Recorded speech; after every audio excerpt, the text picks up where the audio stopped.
ஆன்மீக நண்பர்கள் அனைவருக்கும் என்னுடைய அன்பான வணக்கங்கள். தை மாத ராசி பலன். தை பிறந்தால் வழி பிறக்கும் என்பது புகழ்பெற்ற பழமொழியாகும். இந்த பழமொழிக்கேற்ப தை மாதம் பிறக்கும் போது சில ராசிக்காரர்களுக்கு அதிர்ஷ்டம் கொட்ட போகிறது. உழவு தொழிலுக்கு மரியாதை செலுத்தும் உழவர் திருநாள் தை மாதத்தின் முதல் நாள்.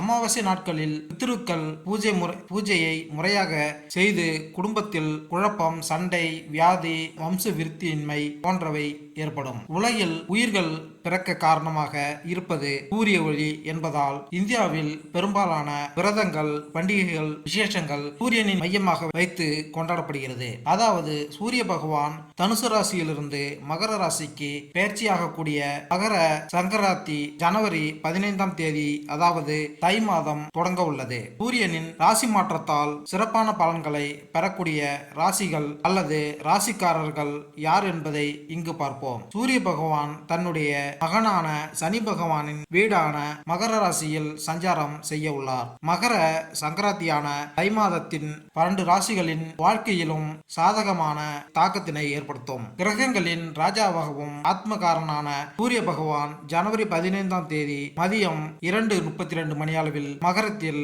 பெயர்ச்சிக்கு இடம்பெயர உள்ளார். அடுத்து எந்தெந்த ராசிக்காரர்களுக்கு அதிர்ஷ்டம் கிடைக்கும் என்பதை தெரிந்து கொள்வோம் வாருங்கள். தை பிறந்தால் வழிபிறக்கும் என்று கூறுவார்கள். இந்த நிலையில் தமிழர் திருநாளாம் பொங்கல் பண்டிகையை முன்னிட்டு 12 ராசிகளுக்கான பலன்களை இங்கு பார்ப்போம்.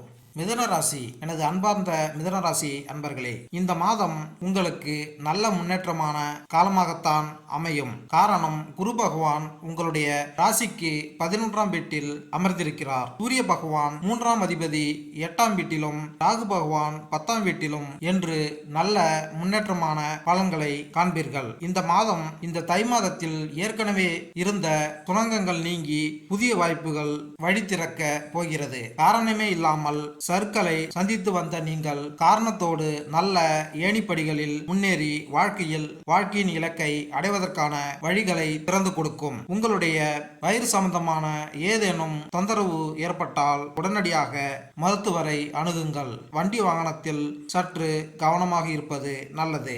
நீண்ட நாட்களாக திருமணத்திற்காக காத்திருக்கும் நீங்கள், நல்ல திருமணத்திற்காக காத்திருப்போர் திருமண வாய்ப்புகள் இல்லம் தேடி வரப்போகிறது. அனைத்தும் உங்களுக்கு சுபமாக முடியும். மேலும் இந்த வீடியோ உங்களுக்கு பிடித்திருந்தால் லைக் பண்ணுங்க, கமெண்ட் பண்ணுங்க, மறக்காம சப்ஸ்கிரைப் பண்ணுங்க. நன்றி, வணக்கம்.